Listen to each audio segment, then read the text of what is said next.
How's it going, boys, girls, and squirrels, and welcome to the Season 1 finale of Good Omens. Look, I've said it before, I'll say it again, my biggest question when going into this season finale is what the hell is Season 2 going to be about? Things are really coming to a climactic finish here. The apocalypse has come, the 4 horsemen of the apocalypse have arrived, every world superpower is about to nuke each other.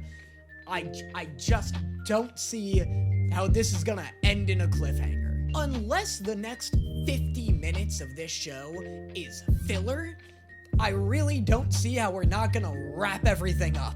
But maybe we do, and then maybe a whole new conflict happens, and it's just like a conflict of the week kind of thing. Regardless of how it ends, though, I can confidently say that the journey has more than been worth the journey. I have been thoroughly delighted seeing the shenanigans of Aziraphale and Crowley, or Crowley, or Aziraphale, whatever. I don't know why I'm allergic to correct pronunciation, I just am. The last episode of this I recorded, I caught myself teetering between saying Crowley and Crowley, and I think I'm finally ready to admit I have a problem. But all that matters is I know what the show is called. So, sit back, get comfortable, and enjoy another reaction of Good Omens.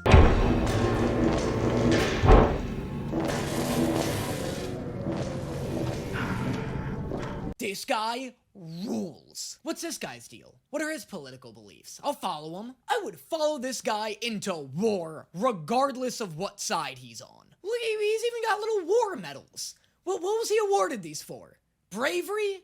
Chubbiness? Bottom one's for bravery, top one's for chubbiness. Also, the bottom one kind of looks like an Iron Cross. Is this guy a Nazi? What does the Iron Cross look like? Hold on. Really starting to wish I didn't say all those things about following this guy into war, regardless of his allegiance. The trial of the demon Crowley, beginning with evidence and ending with utter obliviation, is in session. Not that I'm upset about this plump little mister getting the ample amount of screen time that he deserves. But what the hell? Why did they catch Crowley? Why is this dude on trial all of a sudden? Also, beginning with evidence and ending in utter obliviation is such a funny line. Kinda makes me wish that all trials would have spoiler warnings at the beginning of them. The trial of O.J. Simpson, beginning with evidence and ending with ignoring any and all possible evidence, is now in session. Lord Beelzebub, you are... I'm the judge. And I'm the prosecutor. What are you, slimy? Just slimy? What appears to be the problem? Oh my god, speaking of spoilers, is this just outright saying that Crowley stops the apocalypse? I mean, like, yeah, obviously he's gonna stop it, but like, you know, usually a show will do a little song and dance for a bit, and I'll at least pretend I don't know what's gonna happen.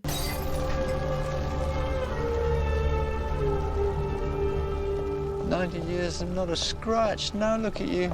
Yeah, crazy what driving your car into a wall of fire will do to its paint job. I'm gonna count to 3, then I'm gonna use my finger. Ma'am!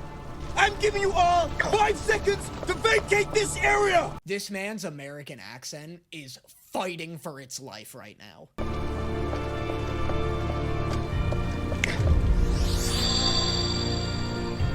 Hey! What'd you do? That guy was, and then he wasn't.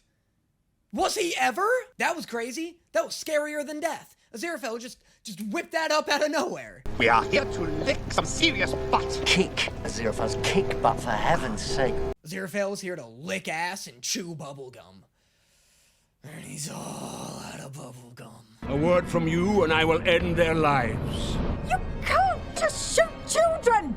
Perhaps we should wait. Aziraphale, if you knew how much this kid sucked. Also, if it's one kid versus the world, it's a pretty easy decision. There is nothing I wouldn't do to a single child if it meant literally saving the world.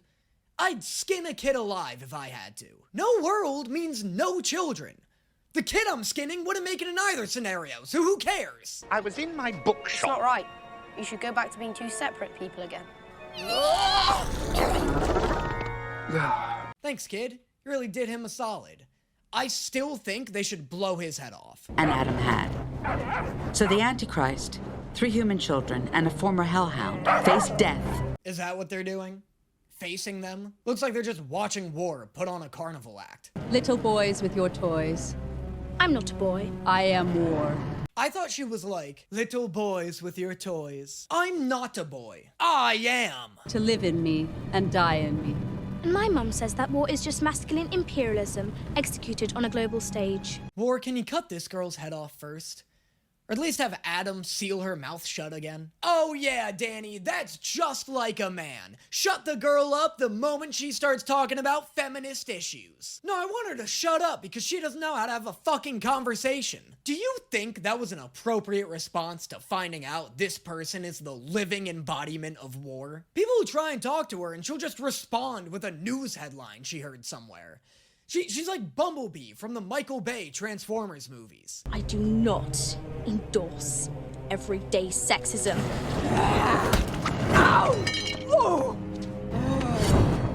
Fucking nice going, War. Everybody complains about you so much, I thought you'd be a little harder to stop. No chance a child has enough strength to kick an adult in the boot so hard they drop their weapon. I don't even think I have enough strength to do that. I probably have the strength of your average child. I'm gonna tell you right now, I couldn't do it. I believe in peace, bitch. What do you mean that worked? That was the dumbest way this conflict could have possibly ended. Did somebody completely new come in to write this last episode? I believe in a clean world. Bitch! Guys, this is so stupid. Come on. This is about to be my least popular video I've ever made. I'm not gonna look at the dislikes bar on this one. Who's gonna tell this guy they don't believe in death? We are never far away. I am creation's shadow. You cannot destroy me. Yeah, maybe save your intimidating monologue for a group of middle schoolers that didn't just speedrun your entire gang in like 2 minutes. Like, do you think this was a challenge? Come back when you're ready to give these kids something harder than a tutorial. So what's your name again? Adam Young. So your friends got together and saved the world. Well done. Have a gold star. I can't believe the whole conflict of this first season just got wrapped up in like a 5-minute confrontation. What? What is going on out here? Long story, no time. Well, try me. He said no time. He didn't say you wouldn't believe him. What is he trying you for? What an honor. Crowley, the traitor. That is not a nice word. All the other words I have for you are worse. Where's the boy? Considering John Hamm's fit is so fresh, I can't believe Beelzebub's hat looks so cheap and stupid. John Hamm's scarf looks like it costs $5,000 and her hat looks like it costs $11,000. Maybe that's what happened. Maybe the costume person gave these two a budget and John Hamm went and spent it all and came back like, wait a second, that money was for both of us? Is that the ineffable plan as well? Well, they're the same thing. You don't know. Is nobody talking to God? Nobody's checking in with her, making sure all of this shit is cool? Does anyone even know if God is like still around? You were put on this earth for one reason and one reason only, to end it. You're a disobedient little brat, and I hope someone tells your father. Can heaven and hell not just go to war anyway? Like, if everybody's all geared up and ready to go to war in heaven and hell, why not just fight anyway? You know, who cares if the countries aren't nuking each other? Come up with something, or I'll never talk to you again. Aziraphale, seriously, you gotta quit being such a little cutie. Adam, reality will listen to you right now. You can change things. Yeah, hey, about that, how long does that last? Crowley said reality will listen to Adam right now, but if heaven and hell wanted the world to end, just let Adam keep these powers. The world would be absolutely fucked if this kid were allowed to just play it like The Sims.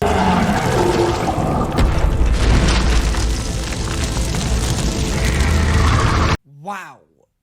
Hey, Satan. You look awfully satanic today. I'm surprised he actually looks like Satan. I thought he'd be like a politician or a toll booth operator. You know, something quirky like that. You can do it. Say it, Adam. Say it again. Come here. Wow, that looked like an Xbox 360 cutscene for a second. Like I was about to beat the last boss in Dante's Inferno, except without the penis. I don't even mean like special effects wise. The special effects looked fine. That was just like the most video game boss cutscene camera angle. That's the shot you see just before you get to actually start playing. You're not my dad. You never were. Oh wow, that was clever. That's sick. He just disowned his father. That's actually a really clever solution to this problem. Because reality's listening to him, he retroactively made it so he was never the Antichrist. But you know what? In that case, they shouldn't have even said, reality will listen to you for now. They should have just played it off as if reality would always listen to him, but because of the wording of what he just said, not only does it get rid of Satan or Lucifer or whatever, but it also gets rid of his own powers. Because if he says, you're not my father, you never were, then that means he's no longer the son of the Antichrist, and therefore no longer has anti-Christian powers. I just think that would have been a cool, clever way of, like, you know, feeding two birds with one scone. It's all worked out for the best, though. Just imagine how awful it might have been if we'd been at all competent. Yeah, it was a whole lot easier than you guys made it out to seem like it would be, but, you know, good job. I'm here for the romance more than I'm here for the plot anyway, so what do I care? You, got the, Didn't want them falling into the wrong hands. Let's go! Leslie's back! Hopefully with a raise big enough to put him through retirement by his next paycheck, my god. Do you believe in life after death? I suppose I must do. Yeah. So if I was to tell my wife what happened to me today, she wouldn't believe me. Alright, let's not make this all about you, Leslie. Just pick up the package and go. I suppose I should get him to drop me off at the bookshop. It burned down. Remember? Why was the way he said that so sad? Sounded like he was talking to a little kid who fell asleep in the backseat of his car. Hey, bud, should we go inside? Yeah, you want to get in your PJs? Your bookstore burned down. Remember? You're the world's youngest bookstore owner? You know what your father said? He said that even if he didn't know why I was in trouble, I would. Sounds like fucking abuse to me. What? What a crazy thing to tell your kid. Hey, Jim, is your kid gonna try out for baseball this year? Nah, not this year. He's grounded. Oh, man, what'd he do? You know, I really can't remember, but all that matters is he's not allowed outside. It's just like keeping your kid locked in his room for no reason. He did something. Can you explain it to me? Please, I don't want to have to divorce your father. This is some really creepy shit. Oh, I'm gonna regret asking this. What, you want to have another round of sex with him? Why is your car called Dick Turpin? No. No! Dick Turpin's a famous highwayman. Mm-hmm. It's a sort of joke. I know this isn't going to be worth it. What are you doing? And he's laying in bed with the most gorgeous woman on earth. It's called Dick Turpin because everywhere it goes, it holds up traffic. You know what the worst part is?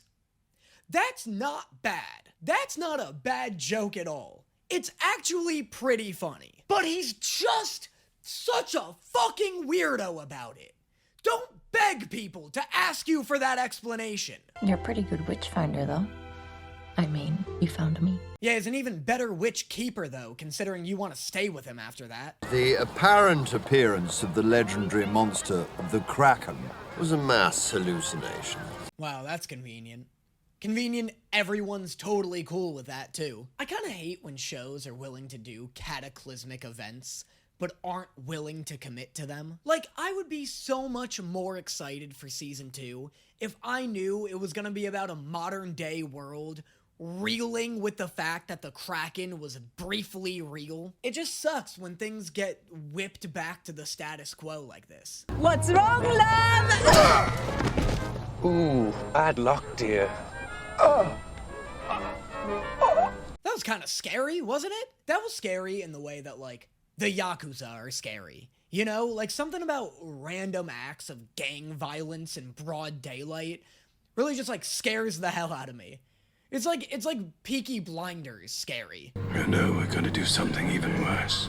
Letting the punishment fit the crime. happened to that guy? Like, I know he died, but like, what does that mean for a demon? Because I saw this dude explode into flames, but he's back. Is the other guy in, like, super hell? Or just, like, is it one of those things where, like, if a demon dies, they go to nothingness? It's funny how every, like, heaven and hell, like, Christian riff thing that comes out is always like, if you die, you go to what Christians believe. But if you die there, you go to what atheists believe. What the hell do you think you're doing? Oh! What? What? This is unacceptable! What have I done? The wrong place, wrong time. Please! No! What the fuck was that, guys? He didn't do anything! He didn't do anything except brighten my day and maybe win a couple of Nazi service medals. I have the peculiar honor of bringing you and Mrs. Pulsifer a small bequest. There is no Mrs. Pulsifer. Oh my god, is this Agnes Nutter fucking tying the knot for them? That Agnes Nutter is still getting her nut to this very day.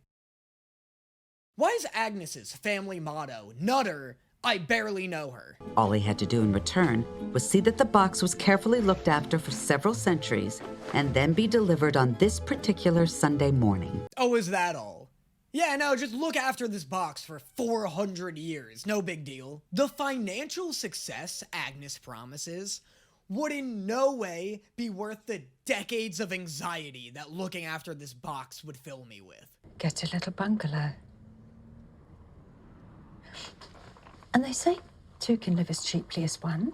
Look, I know I've been ironically rooting for this couple to work out, but maybe ask him to stop calling you a whore in public before you ask him to move in with you. How many nipples have you got, Jezebel? Retired, Jezebel, Mr. S. Just the two. Ask her to prove it! May we meet on a better occasion. Shut your stupid mouth and die already. What an exquisite use of John Hamm. I have been watching John Hamm play suave, charismatic characters for years. Sometimes it's nice to just see him tell a guy to shut his stupid mouth and die already. I don't suppose that anywhere in the 9 circles of hell there's such a thing as a rubber duck. At first I thought he was completely naked except for his socks. And for some reason, I found that incredibly attractive. Arousal aside, I am very confused. It may be worse than we thought. What a girl boss. I don't know what's happening right now, but this is a very hype moment for my boys. Your mum said we couldn't talk to you, so we came around the back. She also asked me if I could recognize signs of an abusive father. You guys doing all right? All I try and do is help, and now I'm stuck in the garden. How long till I let you out? Years. Years and years, I expect. Okay, starting to understand what your mom was talking about now. Because if you went through, I'd have to chase you to catch you, and I'd have to leave the garden. And I'm not allowed to do that, but I'd have to. You know, I'm sure this line works really well when you're reading it in a book. When it's said in live action like this, it kind of just makes the kid look like he's insane. Adam Young, get away from my apple! Classic Adam, always fiending for apples. Never wisened up, you know? Never learned how to stay out of a goddamn garden that doesn't belong to him! Nobody. Right. Swap back then. It was just like Agnes had told them. They were playing with fire. Damn it, I knew they did this, I just didn't vocalize it at the time. Why wouldn't I vocalize my reaction? Fuck, now nobody's gonna believe me! Why wouldn't I do the one thing I'm paid to do? Also, was that Michael Sheen doing a Crowley impression? Or was that just David Tennant's voice? Because I really can't tell. I can't tell if it was a really good impression, but I kinda believe that it was. Time to leave the garden. Let me tempt you to a spot of lunch? Temptation accomplished. I can't believe you two aren't kissing right now. This is a fucking joke. What are we waiting for here? Huh? Who are we trying to fool? Are you fooled? Is it you? Are you the one who's fooled? Not me, I'm not fooled. No, for my money, the really big one is all of us against all of them. What? How can that be the big one?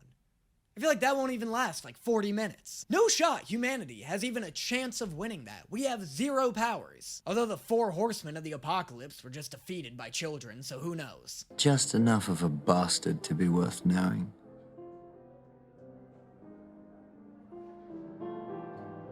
Cheers. I can't believe your cocks aren't inside of each other. And that is season 1 of Good Omens. I got a controversial opinion here. It feels like, even though this isn't true, because they did technically help, it feels like these two didn't do anything. Doesn't it kind of feel like these two didn't play any part in like the grand scheme of the show? The only thing they did at the very end was just kind of give Adam advice to stop Satan. I don't know. It's weird. It just doesn't feel like the 3 parts of this show all culminated successfully. Like, the anathema stuff kind of just served to make Adam a worse kid.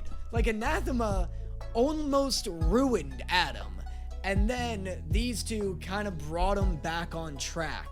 And then Anathema stopped the nukes, but like if you wrote her out, you could have just been like, well, Adam stopping the horsemen also stopped the nukes. It's just weird. It feels like 3 separate, like entirely separate stories happening. And then they just kind of very loosely, sort of not so fulfillingly or satisfyingly pay off at the end. Again, I do really like the show. I really like Crowley and Aziraphale's relationship. I think that's like the obvious standout highlight. The stuff with Pulsifer is less good. Like, if you took out these two, I wouldn't like the show at all, I don't think. It's not that I disliked Pulsifer and Anathema, and it's not that I disliked Adam. Like, I liked all of that stuff. It's just really tied together by Aziraphale and Crowley being so strong. I did really enjoy it. I'm still excited for season 2. I guess it's gonna be the war against heaven, hell, and humanity, maybe? I don't know. I guess we'll see. But I enjoyed it. I don't want this video to come off like seeming like I'm just shitting on the episode. I do genuinely hate how the horsemen were handled. And you also gotta consider that I'm like reacting to this, so like if I'm missing if there are any plot holes in my brain, it's because half of my time is spent yapping. It's easy for me to miss things when I'm reacting to stuff. But I hated the horseman bit. That's another thing that felt so not at all fully baked. It just felt like, I don't know. It just didn't like culminate in a satisfying ending to me. But not in a way that not in like a Game of Thrones way, where I'm like, this ruins everything leading up to it. I'd still give this like a solid 8 out of 10. Maybe even higher, because I really did enjoy the journey. Like, David Tennant and Aziraphale, Michael Sheen are so good, and they're so enjoyable to watch. It's not because the Anathema and Pulsifer plotline wrapped up fine. It's just their connection to the greater whole that felt lacking. But even though I had these grievances with it, I never disliked watching it. I'd still rewatch this. I was never bored. And the worst thing a show can do is bore me. I'd rather watch something terrible than something boring. But yeah, good show, fantastic casting, amazing actors, tons of passion all throughout it, which is what made it so fun. Very excited for season 2. Let me know in the comments what you thought of the ending. Am I the only one who feels like it was kind of dissatisfying? Am I the only one who felt like all the plot lines didn't necessarily weave together as strongly as they could have? I was really expecting by the end to have this avalanche of oh shit, everything's coming together, twists and turns, satisfying payoff. But it just wasn't fully there. It wasn't like a Brandon Sanderson book ending, it wasn't a Sanderlanche. But yeah, that's enough of my yapping. Thank you so much for watching, and I will see you guys next time. Hold on to me, baby, won't you come a little closer? Will I live for now?